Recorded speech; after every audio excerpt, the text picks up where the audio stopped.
നോമ്പെടുത്തും തിന്നാൻ പറ്റണ വിഭവങ്ങള് കണ്ടുക്കാ.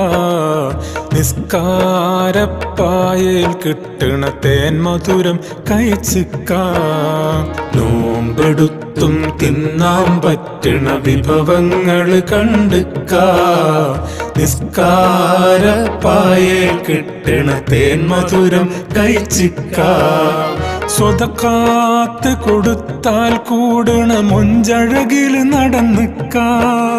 സ്വതക്കാത്ത് കൊടുത്താൽ കൂടണ മൊഞ്ചഴകില് നടന്നിക്കാ. കലിമാത്ത് തൗഹീദിൻ രുചി അതിലെല്ലാം അറിഞ്ഞിക്കാ. നോമ്പെടുത്തും തിന്നാൻ പറ്റണ വിഭവങ്ങള് കണ്ടുക്കാ. നിസ്കാരപ്പായയിൽ കിട്ടണ തേൻ മധുരം കഴിച്ച്